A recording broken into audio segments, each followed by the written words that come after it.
A gente falou um pouco do Trump, né? E a gente viu que a euforia do Bitcoin ela acelerou depois aí da vitória dele, né? Quando as pesquisas já estavam fortes aí, né? Por que eu queria que vocês explicassem para o pessoal por que esse efeito Trump acaba ajudando o Bitcoin e o que a gente consegue esperar um pouco sobre um panorama de economia global agora com a entrada do Trump. Se já tem algumas características que a gente consegue prever aí, já que ele já teve um mandato lá atrás, né? Eu vou deixar o Richard falar depois mais do panorama global e falar um pouco do Rally Trump, que eles estão chamando, né? Que essa alta aí desde a eleição. E é uma questão bem interessante essa relação do Trump, a própria vitória dele, a conexão disso com o ecossistema cripto, como isso influenciou na campanha dele. Acho que assim foi talvez um pulo do gato ali, a maneira como quando ele se posicionou, porque se você for ver o histórico das declarações do Trump, lá atrás ele era contra. Ele falava, a moeda é o dólar, não tem outra moeda. Sim. A partir do momento ele foi muito bem instruído, muito bem orientado e eu acho que, de certa forma, entendeu que essa é a realidade, que você não tem como lutar contra essa realidade. E perceberam que tanto democratas quanto republicanos, eles têm uma característica, que é nos Estados Unidos, né, de liderança na área tech, de tecnologia. Os americanos ambicionam isso, serem líderes nesse âmbito da tecnologia. E as criptomoedas, o Bitcoin, é o ponto essencial da evolução tecnológica, do desenvolvimento desses mercados. Então, acho que o Trump conseguiu aí cativar, ao se tornar pró-cripto, esse público, que acaba aliando também os democratas, de certa forma, interessando esse público, além do fator econômico, de colocar os Estados Unidos como um possível líder aí no desenvolvimento do ecossistema de criptomoedas, que é uma realidade, é uma necessidade, até mesmo diante da questão econômica, fiscal dos Estados Unidos também, do mundo, das tensões geopolíticas que estão acontecendo no mundo. Então, isso pode colocar os Estados Unidos aí na liderança nos próximos anos, se eles estando nessa etapa aí de aceitação. Então, o Trump ele já se posicionou assim de forma a demonstrar que é crypto-friendly, né? Que as regulações vão ser mais favoráveis ao desenvolvimento desse ecossistema. O próprio setor de mineração também do Bitcoin tende a se beneficiar. Ele já sinalizou também sobre essa questão, sobre a importância do setor de mineração para a parte de energia, da parte de energias limpas, como o Richard falou. Então, assim, traz um impacto financeiro, econômico para os Estados Unidos, tem esse fator. Então, assim, para o ecossistema de cripto, isso é uma sinalização positiva, ter um presidente que se propõe a ver esse ambiente e dar maior tranquilidade para investir, para os investidores irem para essa área para desenvolver essas soluções do mercado cripto. O Trump ele está lidando com um tabuleiro agora ainda mais complexo do primeiro mandato, que você tem uma desglobalização. Então você já tem um mundo mais hostil e grupos que se formaram, não é? E tem os grupos que não gostam, né, da liderança americana, né, que nos últimos anos a gente viu claramente. Então você tem um ativo que ele é estratégico e escasso, então você vai abrir mão disso, por isso que ele fala da formação da reserva estratégica. É a mesma coisa que falar assim, eu não quero saber de ouro, não quero saber de nada, eu vou ficar só... Não, você vai deixar as outras moedas concorrentes terem um lastro, né, em alguma coisa estratégica que você não sabe no futuro, sim, que pode desembocar. Da mesma forma, ele não quer que os Estados Unidos cometa o erro que cometeu, por exemplo, de dormir no ponto em relação, por exemplo, à produção de semicondutores, chips. A tecnologia, né? A produção de chips antes concentrada nos Estados Unidos, made in America, made in USA, de repente foi para fora e agora basicamente na Ásia lá, em Taiwan, e você fica assim, num mundo de desglobalização, pô, o cara não é seu amigo, o cara fala, você não vai ter acesso, ou isso, vai ser tal preço, você fica na mão ali. Então ele quer que essa tecnologia, as mineradoras, tudo, literalmente seja made in USA, tipo, fabricada aqui nos Estados Unidos, deter esse tipo de tecnologia e também não abrir mão de uma outra onda importante, que é aquela que a gente já falou, da nova etapa da internet, que é a tal da Web3. Você vai pagar para ver? Não, vamos deixar tudo ser desenvolvido lá fora, eu não quero nada aqui, eu vou banir, etc. Não faz. Você vê que a própria China está dando já sinais, não é? Na direção de... O pagar para ver é muito caro, né, cara? Ainda mais no mundo de desglobalização. Você pode ser literalmente ficar para trás e perder toda a sua relevância. Então, ele, além desse componente geracional, esse tipo de componente geracional vale para qualquer tese de investimento poderosa. Quando você tem algum ativo, alguma tese que se identifica que dentro da demografia lá do mundo, os mais jovens estão abraçando aquilo e fortemente, opa, começa a se interessar por aquilo, porque aí começa a se tornar um caminho sem volta. Porque você acha que o mainstream queria abraçar o Bitcoin porque acha ele bonito?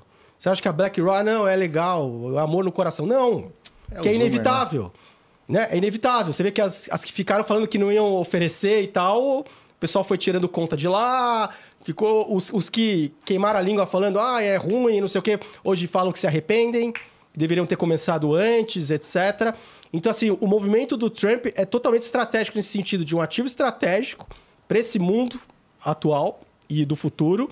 E também a questão que envolve o ecossistema do Bitcoin, desde a mineração e também, né, do seu ecossistema de criptos, envolvendo essa nova etapa da internet, porque muita coisa saiu dos Estados Unidos, começou a ser produzida fora, e eles meio que ficaram na mão. O exemplo clássico recente é dos semicondutores. Aí eles estão tentando correr atrás, mas leva tempo.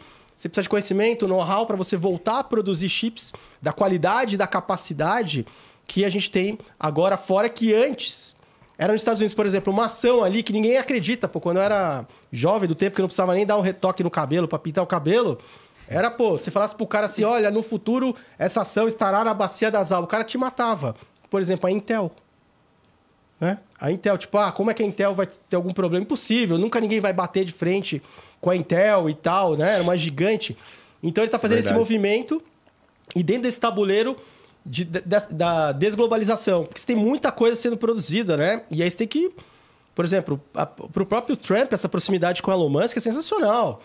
Por quê? Porque o Elon Musk ele quer revolucionar a indústria de automóveis. E como ele quer revolucionar a indústria de automóveis? Fazendo automóvel mais bonito? Não. Automóveis autônomos. Tanto pro seu, que os carros você vai lá em algum lugar e o carro te leva, depois você combina do carro te buscar, o carro volta para casa e te busca, sei lá. Tanto com robotáxis. Enfim, tipo, é uma coisa que você vira a chave, Sim. né? Em termos da indústria automobilística. E aonde que vai ser essa tecnologia, né? Porque o Musk mesmo, ele faz, por exemplo, parcerias com empresas chinesas, como a Baidu, para ter a tecnologia de inteligência artificial, né? Outra coisa importante também que a gente conecta, sem querer me alongar muito, mas é importante, que agora eu lembrei que é bem importante, e que o Bitcoin conversa, a própria questão de inteligência artificial também conecta com o Bitcoin e o mundo cripto, e as mineradoras de Bitcoin, sabe o que elas estão fazendo? Elas estão comprando data centers. No mundo de real estate, né, de setor imobiliário, você está tendo uma concentração dos data centers. Então, você tem os REITs, que são os fundos imobiliários do exterior, comprando loucamente tudo que pode. E se concentraram praticamente, você tem duas. E, fora isso, as pequenas e médias estão sendo abocanhadas pelas mineradoras de Bitcoin, que elas estão diversificando, inclusive, a atividade. E por que data center é importante? Porque ela é fundamental para a inteligência artificial. Sem data center, você não tem inteligência artificial, para você conseguir processar os dados. Então, olha o emaranhado e como os ecossistemas eles estão conversando do Bitcoin. Ele conversa com energias em transição, ele conversa com inteligência artificial, ele conversa com um mundo que os governos, como a moeda estatal não tem lastro, eles imprimem muito dinheiro para estimular as economias e elas perdem valor, então se torna estratégico você ter esse ativo também lastreado na sua própria moeda. E você tem a tese a nova etapa da internet, Web 3. Enfim, como é que você vai ficar de fora disso? Como é que você vai... não, vou assistir porque eu não acho bonito, tem que ter uma regulação. Tanto que o cara que encheu o saco das criptos lá nos Estados Unidos, que é o senhor Gary Gensler, não é? O Trump falou, eu vou te chutar, você vai cair fora. Ele tinha um programa, né, do aprendiz, você tá demitido, não sei o quê. O cara já pediu as contas, pô. Falou, não, eu vou sair mesmo, tal. Em janeiro eu já vou cair fora. Então, assim, os Estados Unidos virou a chave. A China já está virando a chave, só que a gente não sabe o quanto eles acumularam, falando que ele estava banido lá, porque você tem uma atividade lá, se você olhar na rede, a atividade ali, China e Ásia ali é um absurdo.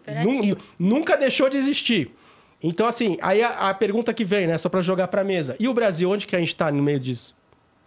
Nós estamos guardando dinheiro no elástico, velho. Cara, mas vou te falar, principalmente aqui na região próximo de São Paulo, Alphaville e Barueri aqui, Eu nunca vi tanto data center sendo feito, tá, cara? Tem um ali no Rodoanel gigantesco. Santana de Parnaíba tem uns 3 data centers gigantes. Parece que realmente o Brasil vai ter esses novos fundos imobiliários de data center aí. O negócio vai... deveria já, né? Porque é uma necessidade. Não, e é um negócio que nem você falou, cara. Se a pessoa... Se o mundo aderiu à inteligência artificial, se o mundo aderiu usar o ChatGPT para melhorar a vida, usar as APIs para melhorar processos, fluxos e tudo mais, a pessoa que aderiu o ChatGPT e não aderiu o Bitcoin, ele tá indo só metade da mão, né? O cara tá indo, tipo assim, na mão da inteligência artificial, mas tá indo na contramão da tese do Bitcoin, que são coisas que, pelo que vocês falaram, anda muito lado a lado, que uma coisa tem muito sinergia com a outra. Cara, forte, né? Forte. Black Friday. É isso mesmo. Certo? É a única oportunidade do ano para você assinar o Vitalício, ou seja, você assina a Finclass, você tem tudo lá dentro, Sim. tem conteúdos, tem research, tem... que mais tem lá? Tem o evento, você vai ganhar ingresso pro evento do Fin carteira Day. de investimento, carteira do milhão. Tem tudo. Tem bônus, tem um monte de coisa. Tá? O do Mil Milhão tá lá dentro também. É verdade. Tem curso do Flávio Augusto, tem um monte de coisa legal. Você assina uma vez só e nunca mais precisa se preocupar. Será que vai renovar? Será que vai ficar mais caro? É uma vez só, tá? E o mais legal de você estar dentro da Finclass é pela comunidade e o fácil acesso com nossos analistas para você perguntar o que você quiser. Isso. Então, se você quiser adquirir a Finclass no Vitalício, é um único dia de oferta, é no dia 29 apenas. Se inscreva. Deixa o nome e e-mail aqui para você ser avisado, porque se você entrar no dia 28, você não vai conseguir comprar, e se você entrar no dia 30, você não vai conseguir comprar. É só no dia 29. E outra coisa, se você comprando aqui pelo link do Primocast, o link está na nossa descrição aqui, na nossa bio do Instagram, né? Ou na bio aqui, ou na descrição do Spotify, você tem a chance de ver a gente lá no cinema, né? A gente está fechando para 300 pessoas, uma sala de cinema no Cinépolis aqui em São Paulo, para a gente fazer um Primocast ao vivo lá, presencial com vocês. É isso aí. Tá bom? Link na descrição, QR Code na tela.